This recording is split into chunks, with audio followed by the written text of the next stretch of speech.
यहाँ कैद में हम 3 लड़कियाँ हैं। एक मैं,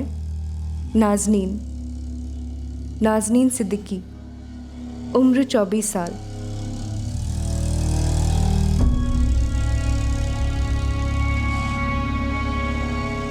और ये है रश्मि जादव, उम्र 18 साल।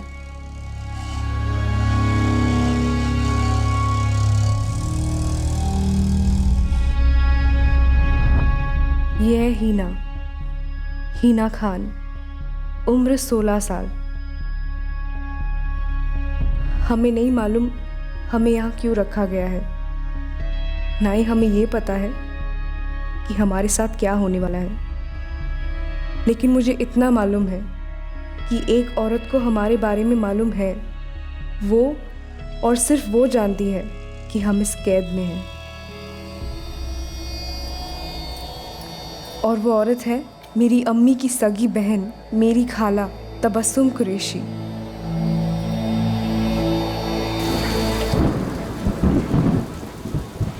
लेकिन खाला की ज़ुबान पे ताला है, मजाल है एक लफ्ज़ निकले।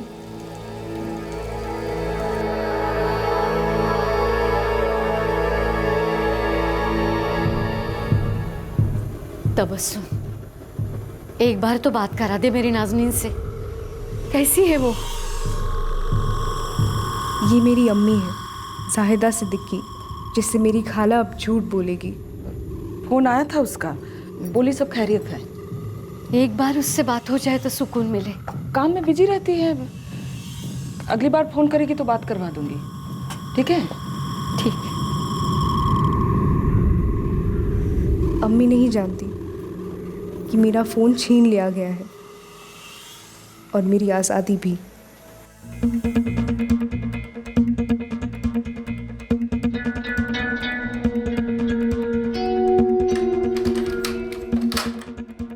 यकीन ही नहीं होता कि पिछले हफ्ते मैं यहाँ आने के लिए तितली की तरह तिलमिला रही थी और आज इस पिंजरे से निकलने के लिए एक पंछी की तरह फड़फड़ा रही हूँ।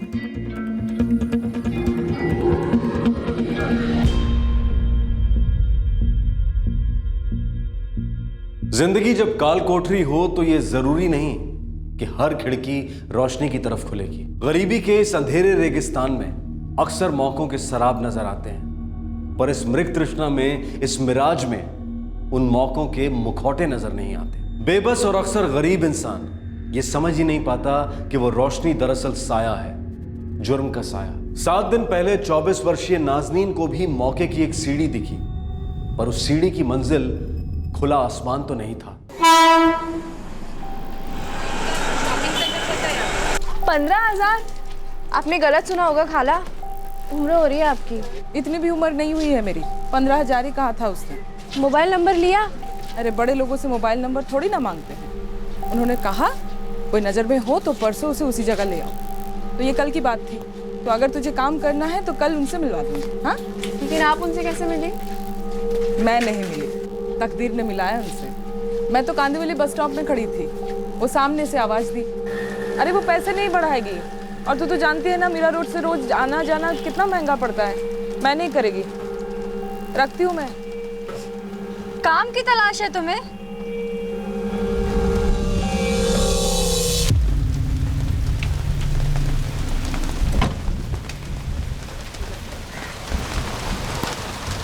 जी आप कौन?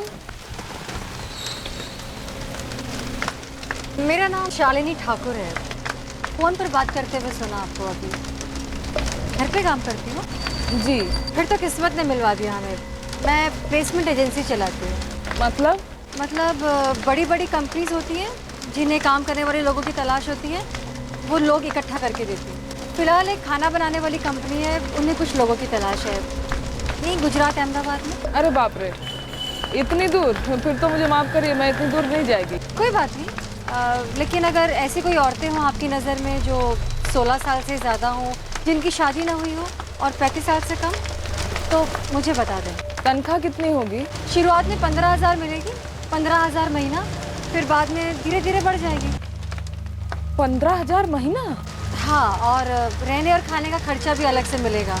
महीने में 5 दिन की छुट्टी मिलेगी घर आने के लिए, और आने जाने का खर्चा भी कंपनी देगी।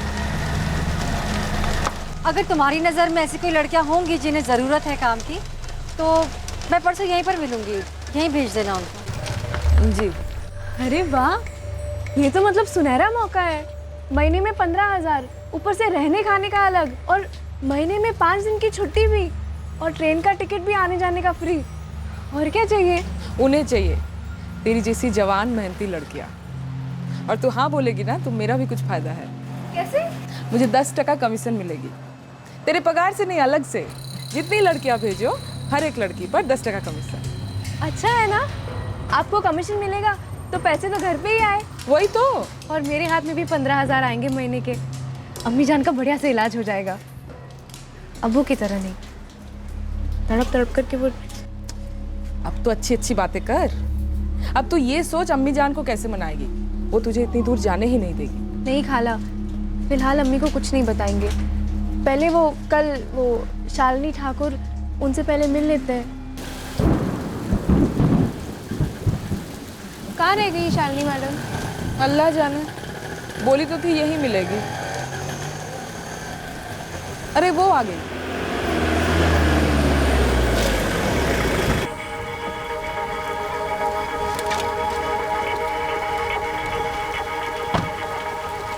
मैडम जी, जी मैं तबस्सुम परसों मिली थी आपसे यहीं पे। ये नाज़नीन है, मेरी बहन की बेटी। ये काम करना चाहती है। बहुत मेहनत का काम होगा, कर लोगी? अरे हाँ हाँ मैडम जी, मैं 4 घरों में काम करती हूँ, किसी से भी पूछ लीजिए। एकदम टाइम पे और साफ सुथरा काम है मेरा, और खाना भी अच्छा ही बना लेती हूँ। तो ठीक है, तुम्हारा एक फ़ोटो लगेगा और 9 तारीख को निकलोगी तुम यहाँ से। कैसे जाऊँगी मैडम? मैं तुम्हें मुंबई से अहमदाबाद तक का ट्रेन का टिकट दूंगी, और वहाँ पे कैटरिंग कंपनी के जो मैनेजर हैं वो तुम्हें रेलवे स्टेशन पर लेने आ जाएंगे। कंपनी का नाम क्या है? ऋषिगन केटरर्स। कम से कम 100 ऑफिसेज में खाना जाता है उनका। हम शाम तक सोचकर बताए तो चलेगा? इसमें सोचकर बताने वाली क्या बात? ऐसे मौके रोज़ रोज़ तो क्या, ज़िंदगी में एक बार भी नहीं मिलते हैं। किस्मत की खिड़की खुली है तुम लोग के लिए। जी जी मैडम जी, मैं आऊँगी। कब आना है? अपनी फ़ोटो लेके तुम मुझे कल यहाँ इसी वक्त मिल जाना, मैं तुम्हें परसों की टिकट दे दूँ। मैडम मोबाइल नंबर दे दीजिए, मैं कल फ़ोन अपना मोबाइल नंबर मैं किसी को नहीं देती। अपनी फ़ोटो याद से ले आना, और हाँ, फ़ोटो थोड़ी ढंग की होनी चाहिए। मौके की खिड़की सामने से खुली थी। नौकरी शहर के बाहर थी। नौकरी पक्की करने वाली औरत ने अपना फोन नंबर नहीं दिया, और ना ही नाज़नीन को सोचने का टाइम दिया। शक करने के एक नहीं बल्कि 3 कारण थे, लेकिन मौके ने बड़ा ही आकर्षक मुखौटा पहना था।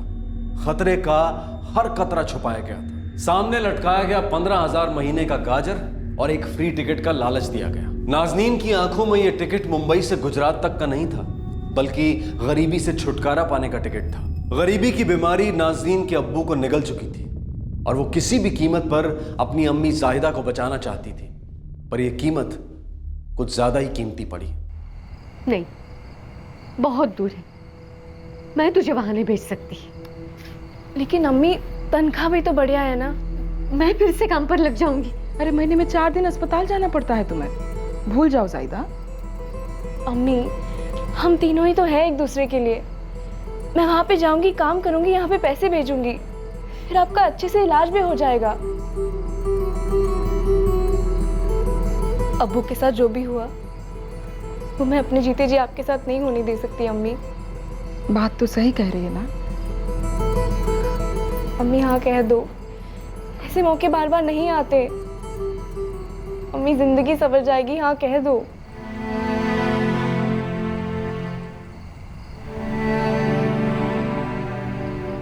मुझे पता है नाज़नीन को मेरी फिक्र है। अगर मुझे कुछ भी हो जाएगा जैसे राशिद के साथ हुआ था, तो अपने आप को कभी माफ नहीं कर पाएगी। पर खुदा ना खास्ता घर से इतनी दूर मेरी बच्ची को कुछ हुआ तो? मैं जानती हूँ कि अम्मी को मेरी फिक्र है, लेकिन मैं फिर भी जाऊंगी।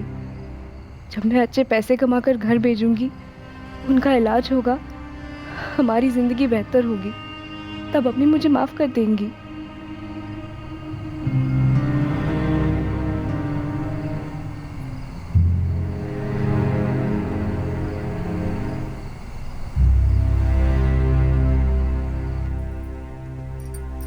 तबस्सुम, ये लड़की तो मान ही नहीं रही है, जिद कर रही है। अल्लाह मियाँ को याद करो और जाने दो उसे, सब सही होगा ज़ायदा।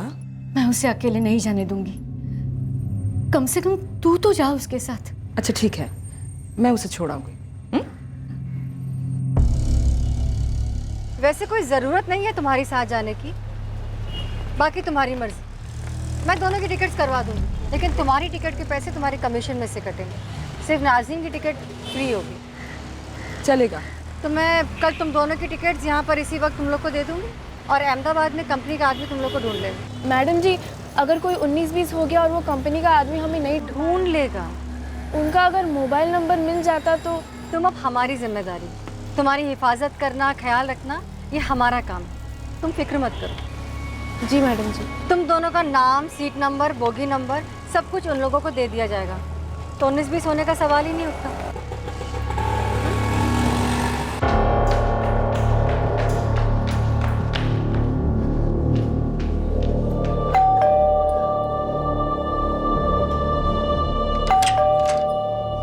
दीदी, तबस्सुम है? कौन है तू? मैं यास्मीन हूँ। दीदी, तबस्सुम से 2 मिनट बात करा दोगे? तू रुक यहीं, बुलाती हूँ।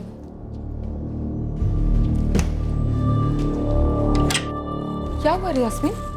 अरे, मैंने सुना तू नाज़रीन के साथ अहमदाबाद जा रही है। वो खाना पकाने वाली कंपनी में नाज़रीन की नौकरी पक्की हो गई है। हाँ, तेरे को कैसे पता? वो शहनाज बोली। और शहनाज को किसने बोली? अरे तू वो सब छोड़, मेरी बेटी हिना है ना, वो भी अहमदाबाद में ही है। कब से? पिछले 1 महीने से। रश्मि भी हिना के साथ ही है। रश्मि वो अपनी गायत्री की बेटी।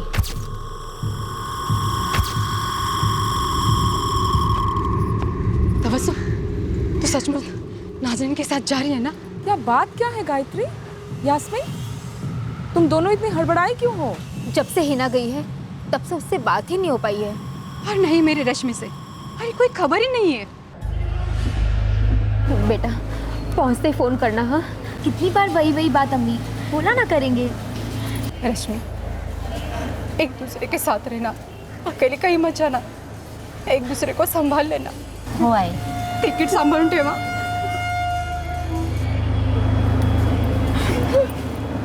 समय पे खाना खाना, अपना ध्यान रखना। अच्छा ठीक है, वहाँ पहुँचते ही दोनों की खबर लेती हूँ। हाँ, याद से हाँ तबस्सुम। और हाँ, हो सके तो नाज़रीन को उन दोनों के साथ ही रखवा देना। नाज़रीन उनकी बड़ी बहन जैसी है और वो दोनों उसको मानती ही बहुत हैं। तुम दोनों फिक्र मत करो, मैं सब कुछ ठीक करके ही आएगी।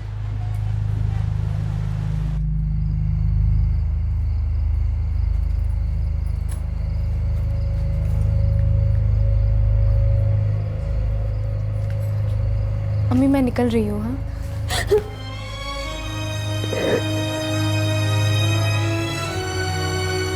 अम्मी अगर आप ऐसे ही रोएंगी तो मैं कैसे जा पाऊंगी? पहली बार घर से बाहर जा रही है मुझसे तू।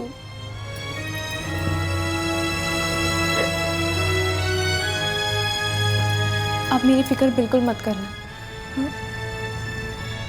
तू भी अपना ख्याल रखना, फोन करते रहना।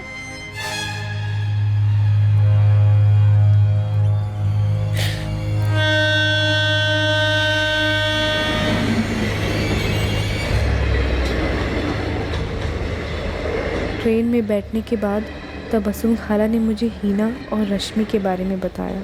यास्मीन आपा की हीना? पर वो तो बच्ची है ना, और रश्मि भी तो 1-2 साल ही बड़ी है उससे।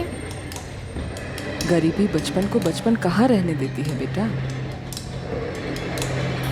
चलो अच्छा है, हमारी एरिया की ही लड़कियाँ हैं, अच्छी लड़कियाँ हैं, अच्छी जमेगी।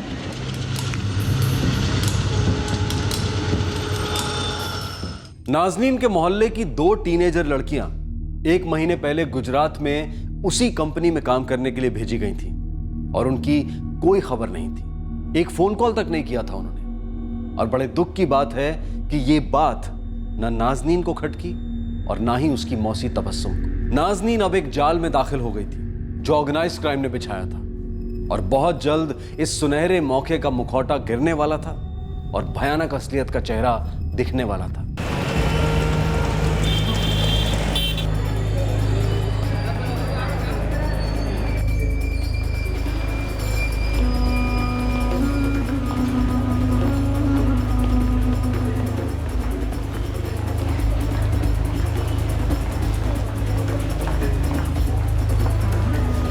वो रही।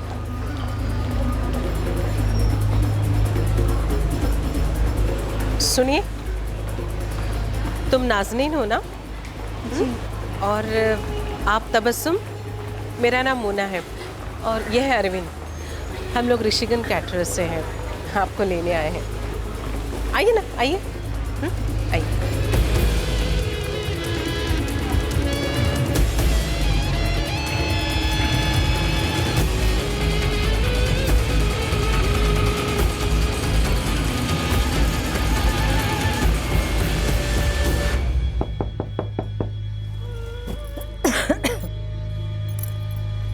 रुको, मैं देखती हूँ।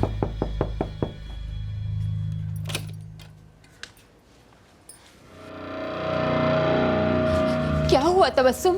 तूने बच्चों से बात नहीं करवाई, खुद भी फोन नहीं किया। तू रश्मि और हिना को मिली? अरे कुछ तो बोलना, चुप क्यों है? अरे कुछ नहीं, वहाँ जाते ही काम में जुट गई ना, इसलिए। तबस्सुम, मेरी बेटी कैसी है? ठीक है, ठीक है। रश्मि हिना दोनों ठीक है। नाज़नीन के साथ दोनों का रहने का इंतजाम कर दिया मैंने।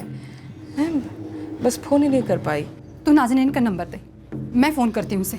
नंबर? हाँ। नंबर? अरे जाते वक्त ट्रेन में हम दोनों के फ़ोन चोरी हो गए। नाज़नीन दुकान से फ़ोन करती है मेरे नए वाले नंबर पर। तबस्सुम खाला किस मुंह से क्या कहती। मजबूरी में झूठ पर झूठ बोली जा रही थी, पर कब तक छुपाती सबसे कि अहमदाबाद में आखिर हुआ क्या था।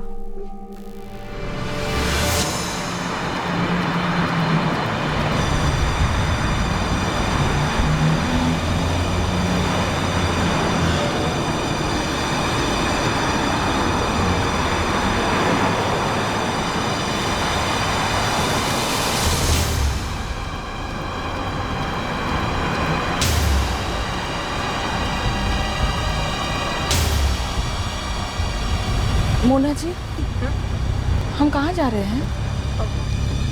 हमें तो बताया गया था कि ऋषिगंज कैटरिंग कंपनी का दफ्तर जो है शहर में ही है, कोई नवरंगपुरा के पास। बिल्कुल सही बताया गया आपको। एक्चुअली वहाँ हमारा मेन ऑफिस है, वहीं से बाकी ऑफिसेस में हमारा खाना जाता है। हाँ, लेकिन नाज़नीन वहाँ काम नहीं करेगी। तो फिर? नाज़नीन, तुम बाकी लड़कियों की तरह खाना बनाने के सेंटर में काम करोगी। वो जगह शहर से बाहर है, अब हम वहीं जा रहे हैं।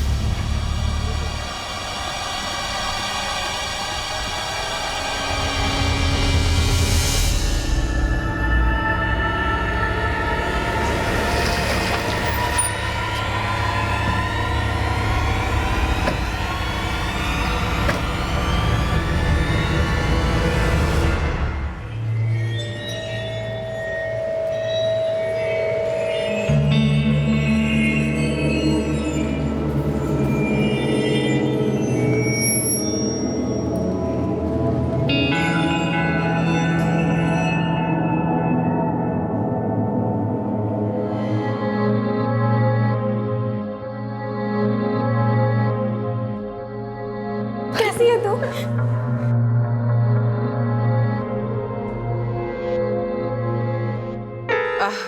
नाज़नीन, तुम थक गई होगी ना? तुम जाके आराम करो, कल सुबह उठते ही तुम्हें काम पर जाना है ना?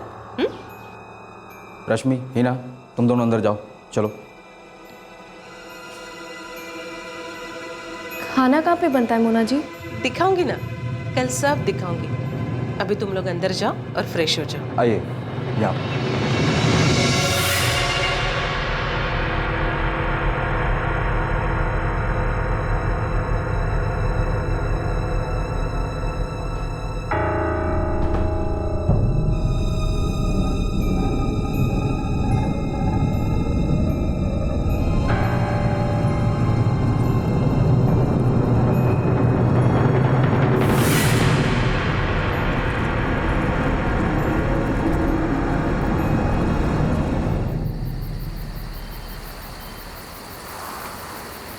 आ जाओ। नाज़नीन, आज रात तुम लोग यहीं सो जाओ, कल सुबह उठते ही हमें काम की जगह पर जाना है। हिना और रश्मि भी हमारे साथ ही काम करेंगी? वो लोग भी कल आएंगे? हाँ, वो लोग भी साथ आएंगे। चलो अब तुम लोग सो जाओ, मैं कल सुबह मिलती हूँ। नाज़नीन, ये लोग कुछ ठीक से बता नहीं रहे हैं, है ना? एक काम की जगह जैसे कोई राज है। क्या पता खाला, शायद कम ही बोलते होंगे।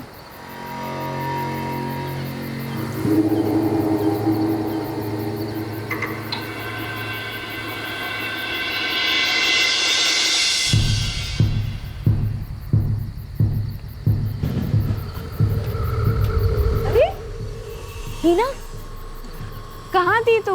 पूरा दिन तुझे और रश्मि को ढूंढ रही थी मैं, और तुम्हारे दरवाजे पे भी ताला लगा हुआ था। ए, क्या हुआ? तू रो क्यों रही है? आपने हमारे दरवाजे पर ताला देखा ना? हाँ, लेकिन हम अंदर ही थी दीदी। क्यों? बाहर से बंद क्यों करते हैं? ताकि हम भाग ना सके। भागोगी क्यों? ज्यादा खाना बनवाते हैं क्या? और तू रो क्यों रही है? हम खाना बनाने का काम नहीं करती दीदी। तो फिर क्या काम करती हो?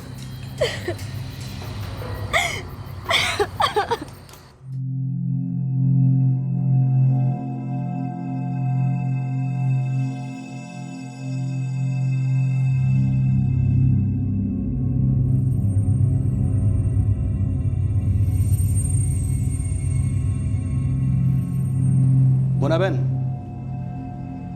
ये चलेगी मेरे को। उसका 1.5 लाख लगेगा।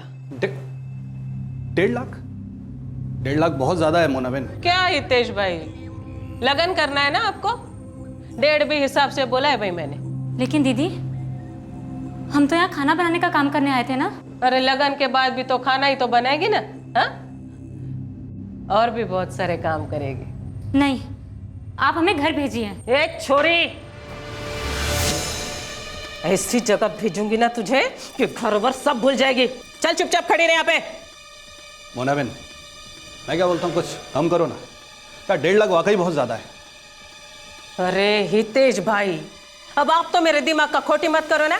फोटो भेजी थी ना आपको, अंदाजन भाव भी बताया था माल का, इतने इतने में माल पड़ेगा करके बोला था कि नहीं? अरे मर्द बनो ना हितेश भाई। 1.5 लाख से 1 रुपया भी कम नहीं लूंगी। और कोई मर्द है यहाँ पे? है क्या अरविंद, कैसे लोगों को उठाकर लेके आ रहे? अगली बार ऐसे मर्दों को लाना जो इनको खरीद सके। ऐसे फोकटियों को मत उठा के लेके आना अगली बार यहाँ पे। निकलो निकलो यहाँ से, निकलो।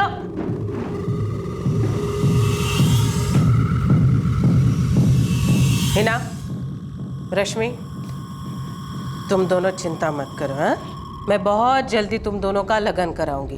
हाँ, जाओ अपने कमरे में जाओ, जाओ।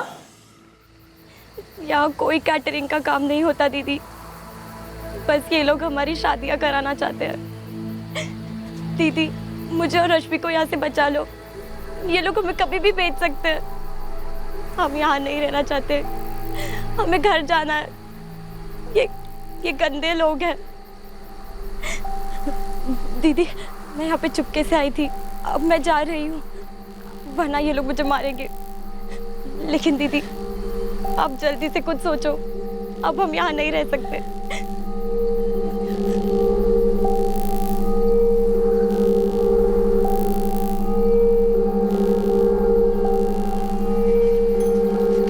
खाला, खाला उठी, खाला उठी, खाला। क्या हुआ? खाला, यहाँ पे कोई काम वाम नहीं होता। हीना आई थी यहाँ पे, उसने मुझे सब कुछ बता दिया।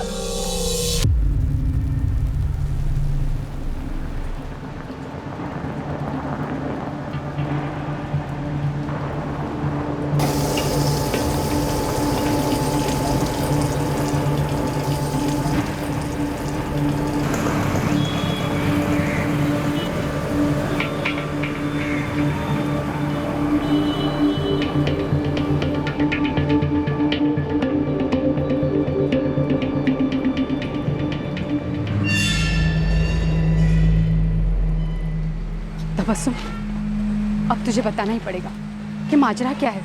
कैसा माजरा? 2 हफ्ते हो गए तुझे अहमदाबाद से लौटे, तू बोली जा रही है कि नाज़िन से बात हो रही है, बात हो रही है। तू उसे हमारा नंबर तो नहीं दे रही है और ना ही हमसे बात करवा रही है। देख तबस्सुम, तुझे अल्लाह का वास्ता है, सच सच बता वहाँ हो क्या रहा है? कहा तो था सब खैरियत है। तो फिर मेरी हिना से बात क्यों नहीं हो पा रही है? नाज़नीन अलग अलग पीसीओ से फ़ोन करती है। मैं पूछती हूँ तुम दोनों के बेटियों के बारे में तो बोलती है सब सलामत है।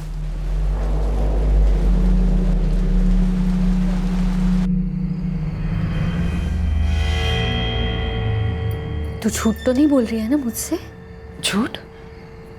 कैसा झूठ? ये कैसे हो सकता है कि दोनों का फोन एक साथ ही चोरी हुआ है? अब ऐसा ही हुआ है जाहिदा। ऊपर से नाज़नीन सिर्फ तुझे फोन करती है, क्या उसे अपनी अम्मी से बात नहीं करनी? और तू एक बार भी मेरी बात नहीं करवाती उससे। अब नाज़नीन ऐसे वक्त पर फोन करती है, कैसे बात कराऊं मैं तुम्हारी? काम का परेशान हो रही हो और बेकार में मुझ पर भी शक कर रही हो।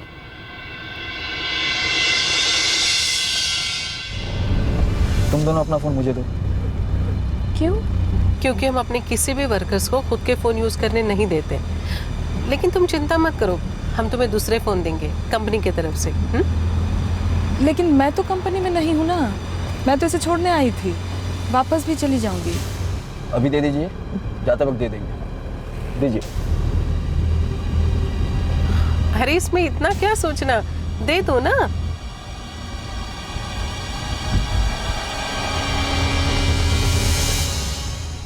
नहीं तबस्सुम नहीं, तू पक्का मुझसे कुछ छुपा रही है। तुझे मेरी कसम बोलना, जब से अहमदाबाद से आई है मुझसे आंखें नहीं मिला रही है तू। ऐसा कुछ भी नहीं है, खाना खाओ। कैसे खाओ? नाज़नीन की फिक्र मुझे खुरेद रही है। वहां जरूर कुछ हुआ है और तू कह रहे है कि वहां सब ठीक है। ये सब तुम्हारी गलतफहमी है जायदा।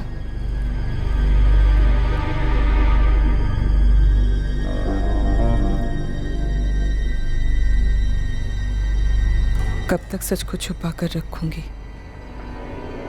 झूठ तो एक दिन पकड़ा ही जाएगा ना। तबस्सुम, आज हम तुम्हें कहीं जाने नहीं देंगे। नाज़नीन तुझे किस नंबर से फोन करती है? तेरे मोबाइल में नंबर होगा ना? बता तबस्सुम, मैं तेरे आगे भीख मांगती हूँ। बता हमारी बेटियां किस हाल में है, उनके साथ क्या हो रहा है?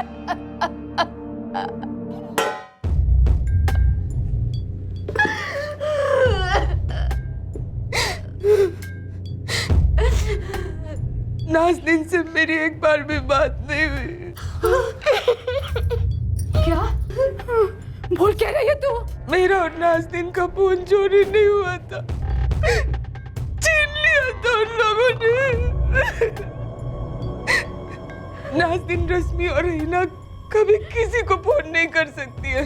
वो तीनों किसी खाना बनाने वाली कंपनी में काम नहीं करती है। अरे नाज़नीन को कहाँ छोड़ा है?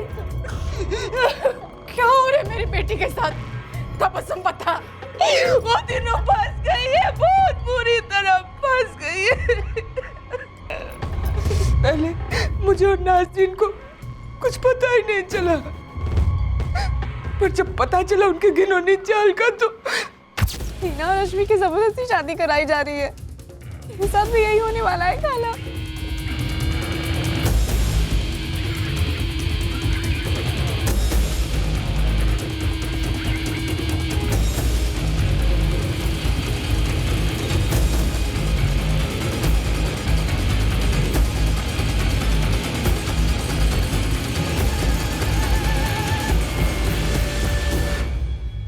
शुरुआत से ही मामला गड़बड़ था।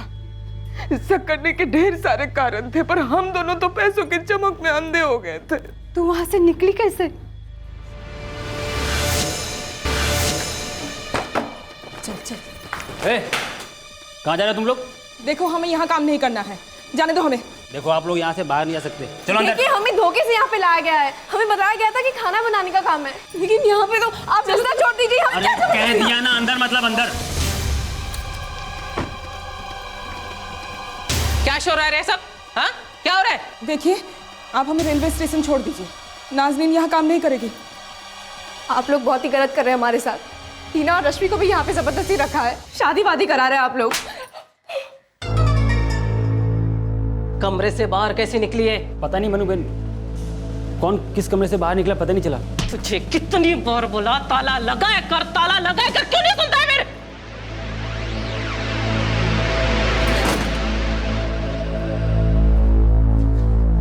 सुन छोरी, अब तू यहाँ से कहीं नहीं जा सकती। वो सुना है ना, वन वे? वैसी ये अंधी गली है। लेकिन हम अंधे नहीं है, हमने सब देख लिया है। और ना, मुंबई में हमारे लोग हमारा इंतजार कर रहे हैं। अगर हम नहीं पहुंचेंगे तो वो यहाँ पहुंच जाएंगे और आप सबके लिए बहुत मुसीबत हो जाएगी। हाँ छोड़ो, अरे छोड़ो, छोड़ो, दरवाजा खोलो,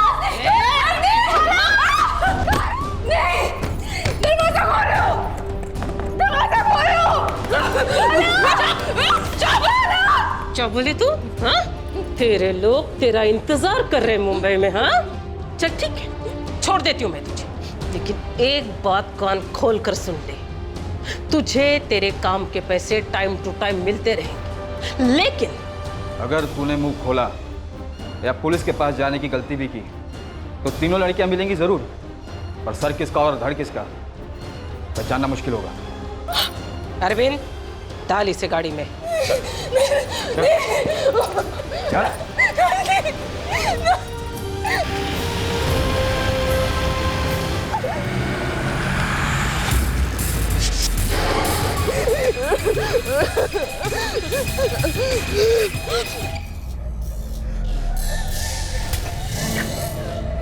इन लोगों से पूछ कर रेलवे स्टेशन पहुंची और फिर वहां से घर आई।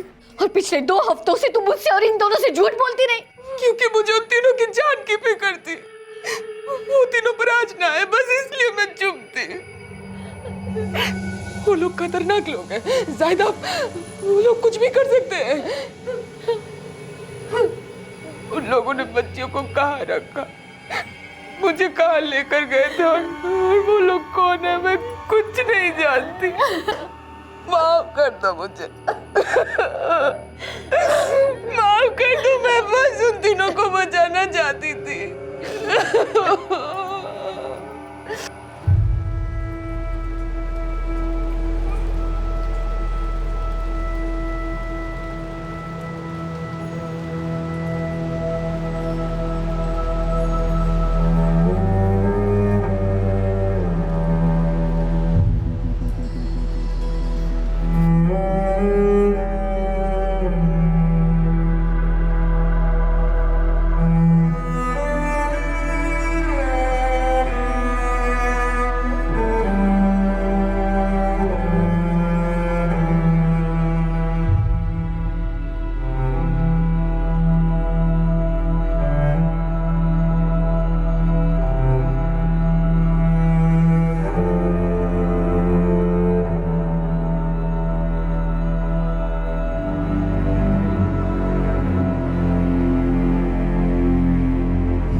पुलिस के पास गए और खुदा ना करे उन लोग को पता चल जाए तो बच्चियों को मार डालेंगे। पर हमें क्या पता कि वो जिंदा है भी या नहीं। तबस्सुम ठीक कह रही है, कम से कम वो जिंदा तो है, जहाँ भी हो जैसे हो। हम शायद अपने बच्चियों से कभी नहीं मिल पाएंगे, लेकिन अगर पुलिस के पास गए ना तो उनके मौत के जिम्मेदार हम ही होंगे। पुलिस के पास जाना खतरा मोल लेना है। एक संगीन जुर्म को ये 4 गरीब औरतें किस्मत का लेखा मान रही थीं। उनकी बेटियां जबरदस्ती गैर कानूनी तरीके से ब्याही जा रही थीं, पर इन औरतों को डर था कि कानून के दरवाजे पर दस्तक देना उन तीनों लड़कियों की कब्र पर दस्तक देने जैसा होगा। एक पूरा महीना गुजर गया इस डर में, इस तकदीर के साथ लाचार समझौते में, और फिर एक खबर आई।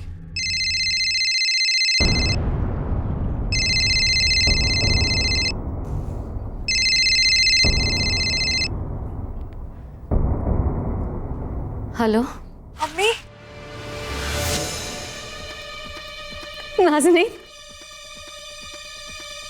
तू कैसी है बेटा? कहाँ है तू? जल्दी घर आ जा बेटा। मैं यही हूँ मुंबई में। तू मुंबई में? जल्दी घर आ जा बेटा। मुझे तो लगा था तुझे बिना देखे दम तोड़ दूंगी। मैं वो नाज़रीन नहीं रही। मेरे साथ बहुत ही बुरा हुआ है। मेरी हालत सहन नहीं कर पाऊंगी अम्मी। तेरी अम्मी हूं मैं, सब बुलवा लूंगी। तू बस जल्दी से घर आ जा। मैं नहीं आ सकती अम्मी, अब यही मेरा घर है। मैं जहाँ भी जाऊंगी वो लोग मुझे ढूंढ लेंगे, मेरे साथ और भी बुरा करेंगे। आप अंदाजा भी नहीं लगा सकती मेरे साथ क्या क्या हुआ है। अम्मी मैं रोज दुआ में आपको याद करके आपका चेहरा देखती हूँ, लेकिन मैं आपको अपना चेहरा नहीं दिखा सकती, किसी को नहीं दिखा सकती। नाज़रीन, नाज़रीन, नाज़रीन।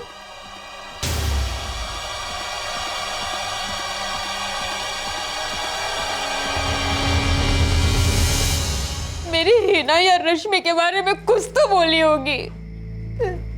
कुछ ठीक से नहीं बोली, बस रोए जा रही थी। अरे कुछ तो बोली होगी ना। बोली उन लोगों ने उसके साथ। अरे देवा, मुझे वो नंबर दो जहाँ से उसने फोन किया था। मैं उसे फोन करती हूँ और पता लगाती हूँ। मुझे नंबर दो। पता लगाया मैंने, वो विरार के किसी पब्लिक फोन से फोन कर रही थी। फोन पर बहुत मायूस लग रही थी। मुझे तो डर लग रहा है कहीं अपने साथ कुछ गलत ना कर बैठे।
4 दिन 4 रातें ये 4 औरतें इंतजार करती रहीं कि शायद नाज़नीन दोबारा फोन करेगी। यास्मीन और गायत्री अपनी बेटियां हिना और रश्मि के बारे में खबर के लिए तरस गई थी और जायदा और तबस्सुम बस नाज़नीन के घर लौटने की आस लगाए बैठी थी।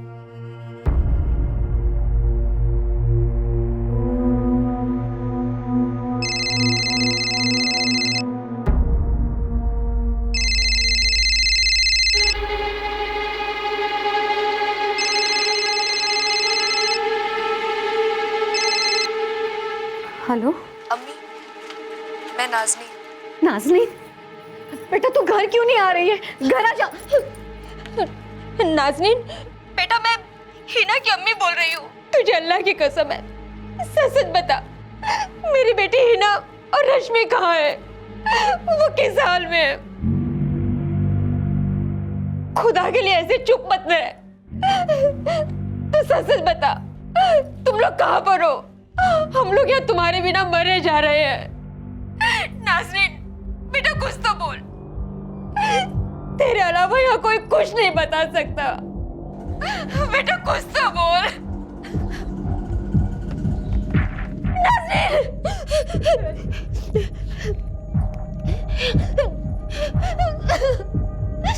नाज़रीन। मैं घर वापस जाना नहीं चाहती।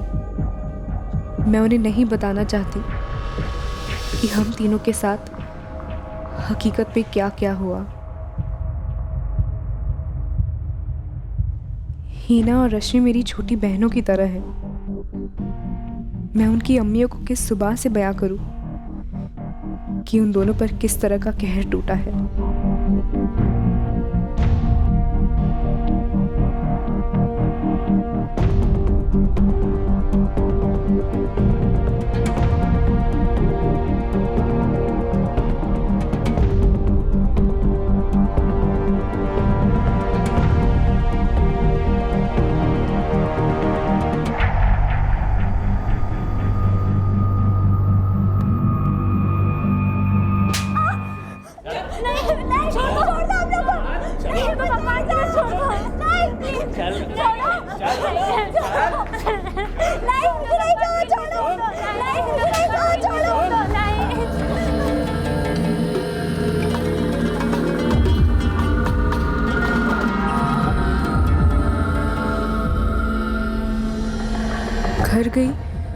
तो हिना और रश्मि की सच्चाई बतानी पड़ेगी और फिर ये लोग किसी को भी नहीं छोड़ेंगे, ना मुझे, ना अम्मी को, ना किसी को।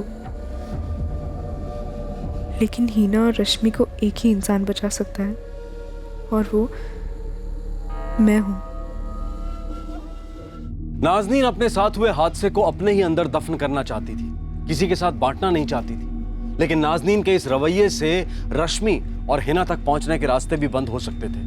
नाज़नीन इस खौफ की गिरफ्त में थी कि उसके गुनहगार शक्तिशाली लोग हैं और अगर उसने मुंह खोला तो वो दोबारा उस तक पहुंच जाएंगे और इस बार उसे और भयंकर यातनाएं देंगे। मुंबई और अहमदाबाद, इन दो बड़े शहरों के बीच एक का रैकेट चल रहा था। एक चिकनी चुपड़ी जुबान वाली औरत मुंबई में और उसके दो शातिर साथीदार अहमदाबाद में मिलकर ये लोग एक अच्छी खासी कंपनी की तरह ये व्यवसाय चला रहे थे। हैरत की बात यह थी कि ये घिनौना और खतरनाक व्यवसाय डंके की चोट पर कैसे चलाया जा रहा था। पुलिस और प्रशासन की नजरों से यह बचा कैसे रहा? क्या आखिरकार नाज़नीन ने हिम्मत की अपनी कहानी बयां करने की? और क्या उसकी वजह से रश्मि और हिना की जान बच पाई? सही वक्त, सही कदम, सतर्क रहें। जय हिंद।